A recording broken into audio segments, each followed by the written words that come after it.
Assalomu alaykum, hurmatli televizor ko'rguvchilar. Yaxshimsizlar? Dunyo Uyg'ur qurultiyi to'r televiziyasining kunlik xabarlar programmasiga hammanglar xush kelibsizlar. Men İftixar Abdurshid. Bugun chorshanba. Hurmatli ko'ruvchilar, tövəndə diqqətinizlər kunlik xabarlar programmamızning tafsilotida bo'lsin. Bir davrning qahramoni va lideri Dünya Uyg'ur qurultiyining qurg'uchi raisi, G'arb dunyosida tunji bo'lib Uyg'ur tashkilotini qurib, Uyg'ur davosini boshlagan peshqadam kurashchimiz va milliy ustozimiz Erkin Alptekin apandimning hayot kechirmishlari tafsili bayon qilingan bir davrning xotirasi, muhojiratdagi Sharq Turkiston davosi va Erkin Alptekin nomli asar yaqinda Turkiyada nashrdan chiqdi. İstanbul Üniversitesining dotsenti doktor Ömer Qul apandi tarafidan qalamga ilingan mazkur asarda muhojiratdagi Uyg'ur milliy harakatining peshqadam rahbarlaridan biri bo'lgan Erkin Alptekin apandining hayot kechirmishlari tafsili bayon qilingan. Asar avtori Ömer Qul apandining Erkin Asiya radiosi Uyg'urcha bo'limiga bildirishicha, İstanbul Üniversitesining o'qituvchilari va tadqiqotchilari bir qancha yil ilgari Sharq Turkistonning 40-yillardagi vaziyatining tirik shohidi bo'lgan hamda yarim asrlik hayotini Uyg'urlarning muhojiratdagi milliy da'vo ishlariga bag'ishlagan Erkin Alptekin apandiga uning kechirmishlarini yozib qoldirish taklifini bergan. Biroq Erkin Alptekin apandi kechirmishlarimni yozib qoldirishning hojati yo'q. Men faqat o'zimning bir kishilik insoniy, iymoniy, vijdoniy burchini ado qildim deb o'zlari aytgan. Ammo ularning qayta talab qilishi bilan oxir ma'qul bo'lib, bugungi kunda bu kitobning ro'yobga chiqishiga vesile bo'lgan. Ömer Qul apandi bu kitob haqida mundaq deydi. Dastlabki inkaslarga qaraganda, bu kitobning Uyg'urlarning tarixiga munosabatlik mo'l uchurlarga to'lganligi, bilim xarakterlik va ma'lumot xarakterlik mazmunlarning ko'plab o'tirib qo'yilganligi, Uyg'ur davosining tiq aydinlashmagan har qaysi taraflarining yo'ritib berilganligi, bo'libmi 40-yillardagi vaziyatning qorong'u taraflarining yo'ritib berilganligi muayyanlashtirilib, sarf qilgan ajrimizning mukofotga erishganligi bizni nihoyat xursand qildi. Hozir 86 yoshga kirgan Germaniyaning Würzburg shahrida yashaydigan Erkin Alptekin apandi bir da'voning xotirasi, muhojiratdagi Sharq Turkiston da'vosi va Erkin Alptekin nomli kitobning nashrdan chiqishi munosabati bilan qilgan so'zida mazkur asarning dotsent Ömer Qul apandi va İstanbul Üniversitesining doktorlarining talablari ham ajr bilan vujudga chiqqanligini tilga oldi. Dunyo Uyg'ur qurultiyining raisi Dolqin Isa apandimmi Erkin Alptekinning hayoti va kurash xotirasi yo'ritilgan bu kitob haqida o'z qarashlarini bayon qilganda, Erkin Alptekin apandining Uyg'ur davosining simvolga aylangan bir shaxs ekanligini, uning Isa Yusuf Alptekinning o'g'li bo'lish, Uyg'ur davosini tunji qatim G'arb dunyosida to'nitquchi shaxs bo'lish va ko'plagan xalqaro tashkilotlarning qo'rg'uvchisi bo'lish sifati bilan muhim bir tarixiy shaxs hisoblanganligini ilgari surdi. Uning tilg'ilishicha, Erkin Alptekin apandining bu kitobidan Sharq Turkistonning asr hal qilgan tarixining kartinalarini ko'rib olish mumkin ekan. Dolqin Isa apandimning bildirishicha, Isa Yusuf Alptekin bilan Muhammad Emin Bug'ra Turkiyani markaz qilgan holda turk-arab dunyosiga Uyg'ur davosining urug'ini chashgan bo'lsa, uning o'g'li Erkin Alptekin G'arb dunyosiga bu muqaddas da'voning urug'ini chashgan kishi hisoblandi ekan. Agar Uyg'ur davosi bugunmi mavjud bo'lib turayotgan bo'lsa, buni uning ko'chdan tikkan Erkin apandining ajr mehnatidan ayirib qarg'ila bo'lmaydi ekan. Shundaqla Erkin apandi vatan uchun eng ko'p ajr qilib, o'zini eng oz tashviq qilgan bir zot sanaldi ekan. Asar avtori Ömer Qul apandi bu kitobga yuqoridagi nomni berishdagi sabab haqida to'xtalib mundaq deydi. Biz bu asarni yozish jarayonida buning Sharq Turkiston davosining bir xotirasi bo'lganligini, Erkin Alptekin apandining hayot kechirmishlarining Sharq Turkiston davosining bir yuzini yo'ritib berganligini his qildik va asarga bir da'voning xotirasi, muhojiratdagi Sharq Turkiston davosi va Erkin Alptekin deb nom berishni uyg'un ko'rdik. Albatta, bu asarda Erkin Alptekin apandining shaxsiy kechirmishlarini bayon qilib qolmay, Erkin Alptekin apandining Isa Yusuf Alptekin va Muhammad Emin Bug'ra apandilar bilan birga olib borgan faoliyatlari hamda Sharq Turkiston davosining G'arbda bosh ko'tarishiga munosabatli faoliyatlariga munosib o'rin berishga tirishdik. G'arb matbuotlarida Uyg'urlarning lideri va ko'zi ko'ringan Uyg'ur siyosiyoni deb ta'riflangan Erkin Alptekin apandi 1937-yili 12-oyning 3-kuni Lanjuda tug'ilgan. 1949-yili Kommunist Xitoy armiyasi Sharq Turkiston besib kirish harbisida dadisi Isa Yusuf Alptekin va Muhammad Emin Bug'ra apandilar bilan birga vatanni tark etib, Hindistonga hijrat qilgan. 1954-yili Turkiyaga yerlashgan. 1961-yildan 1970-yilgacha Turk havo yo'llarida xizmat qilgan va qo'shimcha Istanbulda Yuksak axborotchilik institutida axborot kasbida o'qib, Bizim Anadolu gazetining muxbiri bo'lib ishlagan. 1971-yildan 1995-yilgacha Ozodlik radiosida xizmat qilgan. 2004-yildan 2006-yilgacha Dunyo Uyg'ur qurultiyining tunji navbatdagi rais bo'lib vazifa o'tagan. Dunyo Uyg'ur qurultiyining qurg'uvchisi va tunji rais bo'lgan Erkin Alptekin apandi hozir qadar nurg'ulg'an xalqaro yig'inlarga qatnashib, Uyg'urlar masalasini anglitib kelgan. U 1985-yili Shveysariyada Sharq Turkiston, Tibet, Ishki Mongoliya xalqlari ittifoqini, 1990 yılı Germaniyada Yevropa Şarkı Türkistan Birliği Teşkilatı'nı, 1991 yılı Gollandiyada UNPO deb atılgan Vakaletsiz Milletler Teşkilatı'nı, 2004 yılı Germaniyada Dünya Uyghur Qurultayını qurgan hamda türlük vazifelerde bolgan. Şundaqlı köplеген xalqaralıq təşkilatlarga məsləhətçi bo'lib xizmat qilgan.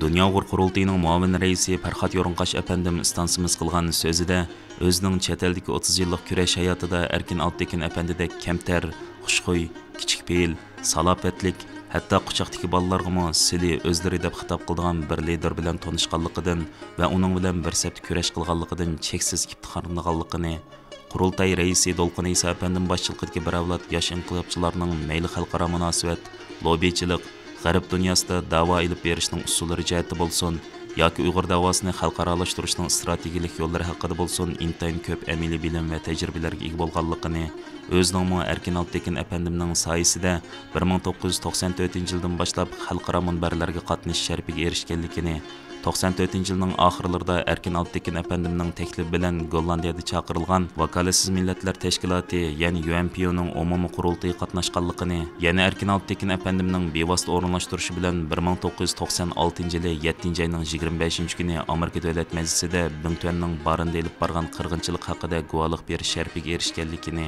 va buning uchun Amerika Davlat Majlisida guvohlik bergan tunji Uyg'ur bo'lib qolganligini eslatib o'tdi. Bu yil 86 yoshga kirgan muhtaram ustozimiz va liderimiz Erkin Altekin München Cho'nglar Mashribining aktiv a'zolarining biri bo'lib, hozirma ham zehni intayin ochiq va nihoyat teman. Erkin Altekin apandimning o'zining 86 yoshga kiribmi, yana xuddi yoshlardek nihoyat jo'shqin ekanligining siri haqida stansimizga to'xtalib mundaq dedi. Yosh 86 ga yetib qoldi. Yomon emas turyapman. Xudoyimga ming shukri. Salomatlikim yomon emas. Pat-pat doktorlarga ko'rinib, davolanib, buyurgan dorilarni yeb ketib borman. Uyda bo'lsam, har kuni 1 soat minib kelaman. Mening butun umrim tanharkat bilan o'tgan. Hindistonda kriket o'ynadim. Boksda mashq qilishga tirishdim. Turkiyada futbol va chelish bilan shug'ullandim. Germaniyaga kelib joylashgandan keyin futbol o'ynashni davomlashtirdim. Ba'zi vaqtlarda tadqiqot ishlari bilan shug'ullanaman. Hozir qadar boshqalarning o'zini lider deb atishiga izchil turda qarshi turib kelgan Erkin Altekin apandim buning sabablari haqida to'xtalib mundaq dedi. Lider degan so'zni yoqtirmasligimning sababi, agar tariximizga nazar tashlaydigan bo'lsak, mushkullarda qilishimizning asos sabablaridan birining liderlik talashlardan kelib chiqqanligini ko'ramiz. Bu liderlik talashlari texicha davomlashyotdi. Kichik vaqtimda alt shahar taraflarga kelgan chaqlarda to'y-to'kinlarda davomli ravishda urush jidal chiqib turardi. Bunun sebebini apam bana 4 alışıp uruşudu deb tushundirgan edi. Aradan o'tgan uzun yillar davomida o'ylanib, acaba mötver bir odam pagada o'ltirsa nemisidan mahrum qolar, sharafsiz bir odam to'rda o'ltirsa nemaga erishar degan savollarni o'zim ko'p qo'ygan edim. Turmushimizda texich to'rda o'ltirish bilan mötver bo'la oladiganligiga ishongan odamlarning soni oz emas. Biz texicha maqomning insonlarga emas, insonlarning uningga ma'no beradiganligining farqini bilolmay yuribmiz. Bu va buning o'xshash ishlar lider degan so'zni yoqtirmasligimga, uzun yillar yolg'iz faoliyat ilib berishimga, to'r, maqom, shon-shuhrat, obro'y talashadigan yerlardan uzoq turishimga sabab bo'lgan omillar edi. Men lider debla lider bo'lib olg'ili bo'lmaydi. Haqiqiy liderlar bir millatning taqdiriga munosabatlik nihoyat zil va nozik vaqtlarda o'tirg'i chiqadi. Yo'l boshlaydi va millat o liderga egishib mangadi.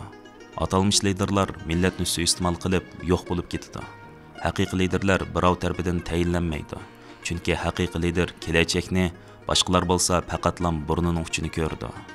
Masalan, bir pay o'qatmay Hindiston ingliz hokimiyatidan qutuldirgan Mahatma Gandhi, bütün mustamlikchi davlatlarga qarshi urushib Turkiya Cumhuriyetini qurib chiqqan Mustafa Kemal Atatürk, 27 yil turmada yetib turib Janubiy Afrikadagi irqchi hokimiyatni og'dirib tashlagan Nelson Mandelaga o'xshash shaxslar haqiqiy liderlardir. Shundaqla siyosiy lider, diniy lider, sensasiyon, ya'ni yangilik va yoki alaydilik yaratgan lider deganga o'xshash har xil liderlarim bor. Agar bu liderlar bilimlik bo'lmasa, g'oya nishoni bo'lmasa, yiroqni ko'rolmasa, ishonchlik bo'lmasa, turaqliq bo'lmasa, her jihatdan örnek bo'lmasa, ilhom qayniqi bo'lmasa, taraqqiyotparvar bo'lmasa, adolatlik bo'lmasa, kamtar bo'lmasa, kishilarning fikrlariga hurmat qiladigan bir xarakterga ega bo'lmasa, ularning dardlariga davo bo'lmasa, cho'nglarga hurmat va kichiklarga izzat qilishni bilmasa, fazilatlik bo'lmasa, birlik, qarindoshlik va hamkorlikni kafolatga ega qila olmasa, hargiz haqiqiy liderlik sifatiga ega bo'la olmaydi. Şoň bowumuz Yusuf Hasajib bir lider esil bo'lishi, so'zi ishonch beg'ishlaydigan va o'z chiroyli qo'yga ega bo'lishi kerak. Bir lider tamaxur bo'lmasligi kerak, chunki tamaxur bir liderga dunyodagi butun boyliqlar oz keladi, davlat va xalqiga zarar keltirdi. Bir lider dono va bilimlik bo'lishi kerak, chunki bir davlat va millat faqat bilim va aql bilan idora qilindi. Mana bundaq liderning u dunyo va bu dunyodagi o'rni nihoyat yuksak bo'ladi. Bir lider uchun farosat qanchalik muhim bo'lsa, uning durust va to'g'ri bo'lishi shunchalik ahamiyatga ega degan. Lider bo'laman degan kishilar Yusuf Xasojibning bu hikmatlarini mutlaq ravishda o'qish kerak. Alloh rozi bo'lsin. Bizdan ko'p liderlar chiqdi. Ammo yuqorida ifoda qilib o'tilgan xislatlarga ega bo'lgan liderlar nihoyat oz chiqdi. Shundaqdimi, mening shundaq fazilatlarga ega bo'lgan va xalqimizning taqdirini o'zgartira oladigan haqiqiy bir liderning bir kunlari cho'qim chiqadiganligiga ishonchim komil. Mana mush omillar nazarga olganimda o'zimni hozirgacha men lider emas deyishimning sababi ayon bo'ladi. Erkin Alptekin apandim so'zda chet eldagi Uyg'urlarning mafkurasini birlikka keltirishning muhimligini ta'kidlab mundaq dedi.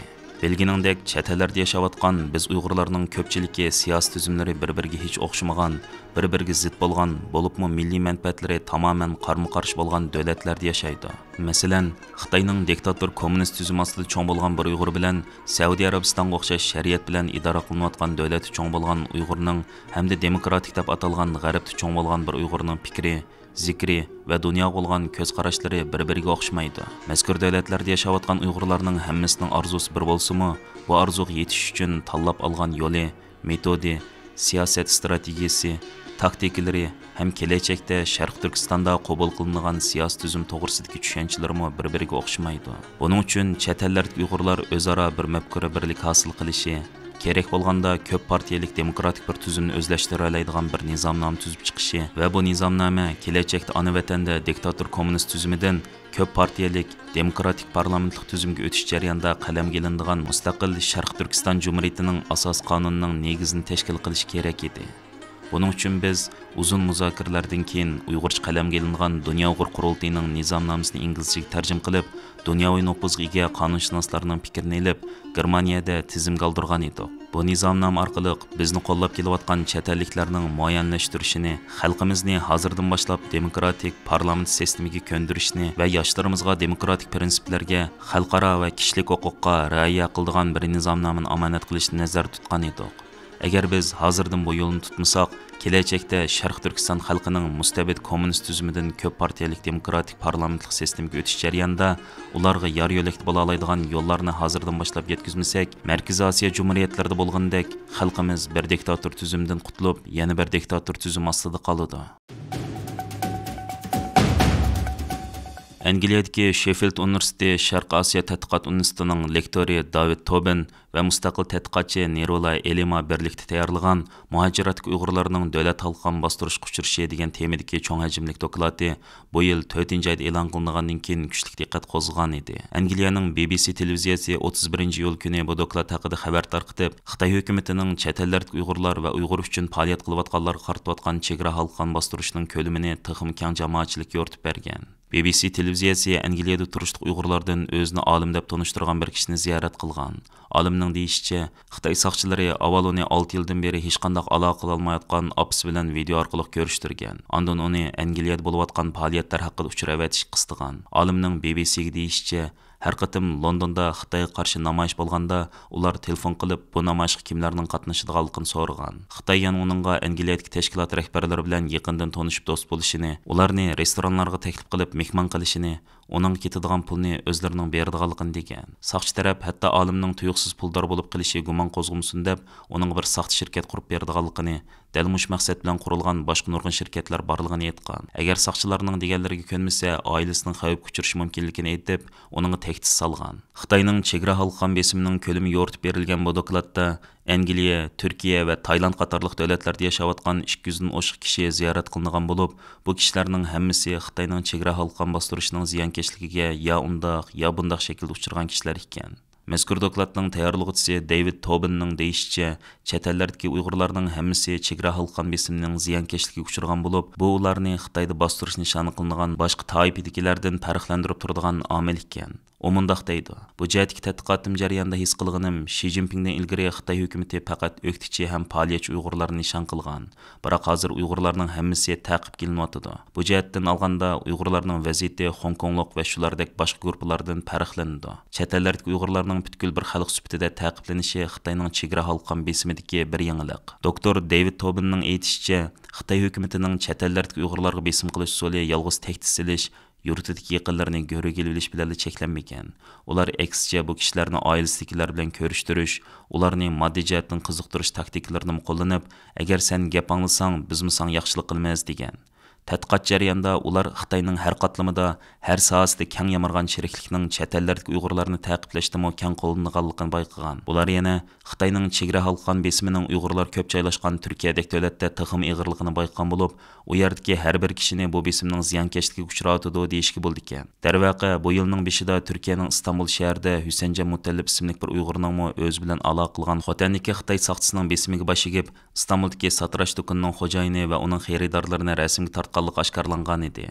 Uning gumonliq harakatlari do'kondagilarning gumonini qo'zg'ab naq maydonda tutilganda, uning bu rasmlarni xotanniki Xitoy soqchisiga avatganligi ma'lum bo'lgan edi. Husaynjon bo'lsa Xitoy soqchilari opisini go'riga kelib tahdid salg'ashqa amalsizlikdan shunday qilishga majbur bo'lganligini iqror qilgan. Xitoyning mana shunday chegara halqan besim tufaylidan hozir chet ellardagi Uyg'ur jamoatida gumonxo'rlik tugamayotgan bo'lib, jamoatdan uzoqlashib, yolg'izlikqa mahkum bo'lish buning oqibati bo'lib qolgan. David Tobin mundaq deydi: "Biz bu tadqiqotimizda Xitoyning chegara halqan besim keltirib chiqarayotgan oqibatga, ya'ni tragediyalik oqibatlarga ko'proq diqqat qildik. Biz so'zlashgan nurg'un kishilarda gumonxo'rlik, Uyg'urlardan qo'rqish, Uyg'urlar yig'ilgan joylardan qochish, Uyg'ur tashkilotlari va shaxslarga ishonmaslik, ularni jasus deb gumon qilish kayfiyatini yaratgan. Bundaq ro'yi holat oqibatda ularni yolg'izlik qitirgan bo'lib, bu aslida jamoatning butunligini va madaniyatni saqlab qolishni taslashtirdi." BBC televiziyasining yuqoridagi bu tadqiqot doklad haqidagi programmasi e'lon qilingandan keyin kuchli diqqat qo'zg'agan. Chunki u Angliyaning davlat xavfsizligi yo'liqayotgan tahdidni yo'ritib bergan. Angliyadagi Xitoy masalalari bo'yicha xalqaro parlamentarlar birlashmasi, ya'ni IPACning ijroiya direktori Luke Pulford bu xabar dal biz ansirayotgan masalani ko'rsatib berdi dedi. Bu xabar haqiqatan jiddiy bir masalani, ya'ni biz uzundan buyon andish qilib kelayotgan bir masalani yo'ritib berdi. Bu ishda kishini xursand qildigani shuki, Xitoyning chegara halqan besim ustida xili ko'p xizmat qilgan Angliya bexatarlik ministri Tom Tagenhantning "Men hukumat ichida bu vaqtdagi andishlarning kuchayganligini bilaman. Biroq buningga qarta tadbir qo'llanish, Uyg'urlarni qo'g'dash masalasida amaliy harakat nihoyat oz bo'lyotidi. Biz texim ko'p harakatlarni ko'rishni, ko'rgandimi qisqa vaqt ichida ko'rishni umid qilamiz" deyishi bo'ldi. Doktor David Tobinning aytishicha, Xitoyning chegara halqan besimi davlat bexatarlik masalasi bo'lib qolmay, kishilik huquq masalasi bo'lib, siyosatchilar bu ikkisini birlashtirgan holda tadbir qo'llanishi kerak ekan. Doktor David Tobin apandi chegara halqan besimdan boshqa o'xshamagan davlatlarda turayotgan Uyg'ur jamoati duch kelayotgan masalalar va ularning ehtiyojlarining bir-biridan farqlanganligini, shunga Uyg'ur jamoat orasidagi butunlikni saqlab qolish uchun ehtiyojiga qarta chora izlash va tadbir qo'llanishning muhimligini eskartdi. Yaponiya Uyg'ur jamiyati Uyg'ur irqi qirg'inchiligini Yaponiyadagi o'xshamagan o'rinlarda va o'xshamagan shakllarda anglatishni davomlashtirmoqda. Egilishimizcha 7 ayning 29 kundan 31 kungacha Yaponiyaning Kanagawa o'lkasi Zishi shahrida 3 kun Uyg'ur irqi qirg'inchiligi to'g'risida rasm ko'rgazmasi, guvohlik berish yig'ini, ko'chada nutq so'zlash va varaqchi tarqitish faoliyati o'tkazilgan. Mazkur faoliyatni uyushtirishga Yaponiyalik Uyg'ur fidoyilardan sirt 10 nafar shaharlik parlament a'zosi va 2 nafar davlatlik parlament a'zosi qatnashib, Uyg'urlarni qo'llaydiganligini ta'kidlashgan. Bu faoliyatni uyushtirgan Yaponiya Uyg'ur jamiyatining raisi Ahmad Letip apandi mazkur ko'rgazmaning mazmuni haqida ma'lumot berib, mundaq dedi: "Uyg'ur irqi qirg'inchiligining amaliy ahvoli suratlar orqali tanishtirilgan rasm ko'rgazmasi shaharlik hukumat zalining 1-qavat kirish eg'izida uda 3 kun atdigandan oqshomgacha o'tkazildi. Madaniyat markaziga ish bajarish uchun kelgan nurg'un fuqarolardan sirt, yerlik parlament a'zolari bu ko'rgazmani ekskursiya qildi." Ahmad Letip apandi 2-chi kundagi faoliyatlar to'g'risida ma'lumot berib, mundaq dedi: "Bu faoliyatimizning 2-chi kuni, ya'ni yakshanba kuni rasm ko'rgazmasi bo'layotgan zalga yaqin joydagi nihoyat ko'p odam kirib chiqadigan poyezd bekitida Uyg'ur irqi qirg'inchiligining amaliy ahvoli tanishtirilgan tashviqot varaqini tarqitish, karton kitoblarni tarqitish va og'zaki nutq so'zlash tashviqot faoliyatini qildik. Bu faoliyatga Yaponiyadagi Uyg'ur fidoyi qarindoshlarimizdan sirt bir qancha shaharlik parlament a'zolari tomuzning issiqiga qaramay biz bilan birga turib tashviqot varaqlarini tarqatdi va nutqlarni so'zladi. Poyezd kirib chiqayotgan ko'rminglagan kishi bularni ko'rdi va varaqchilarni oldi. Yaponiyaning Kanagawa өлкәсе Zishi şəhərində 3 gün davamlaşqan Uyğur irqi qırğınçılığını anlatış fəaliyyətinin 3-cü günü guvalıq beriş yığını ötküzülgən. Ahmet Letip əpəndi bu toğruluq məlumat berib mundaq dedi. Faaliyyətimizin axırıq gündə bir meydan guvalıq beriş yığını ötküzdük. Bu guvalıq beriş yığınıға avam puhralar və muxbirlardan sırt 6 şəhərinin şəhərlik parlament əzalarından 10 nəfər parlament əzası və 1 nəfər sabiq dövlətlik parlament əzası qatnaşqan boldu. Yaponiyada Uyg'urlarga doir nurg'un faoliyatlar o'tkazilganda bu faoliyatlarni parlament a'zolari va ommaviy tashkilotlar qo'llagan bo'lsa-mu, lekin ko'pinchisini davlat idoralari bevosita o'tirg'i chiqib qo'llab boqmagan edi. Bu qitimqisi Yaponiyada davlat idoralari qo'llagan Uyg'urlarning ikkinchi faoliyati bo'lib hisoblanadi ekan.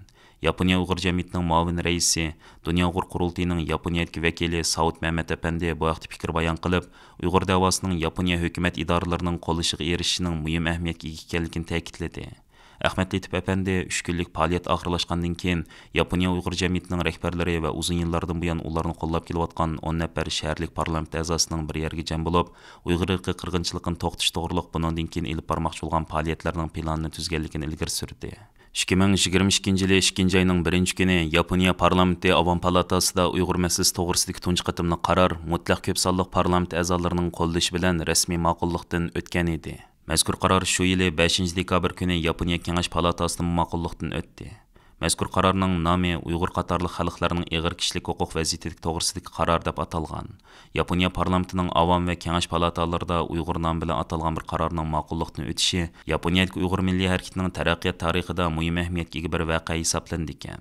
Hurmatli ko'ruvchilar, yuqorida diqqatingizga kunlik xabarlar programmamizning tafsilotini sundik. Keyin qitimliq sonimizgacha ko'rishguncha omon bo'lgaysizlar. Stansimizning YouTube kanaliga a'zo bo'lishni unutmang. Xayr xo'sh.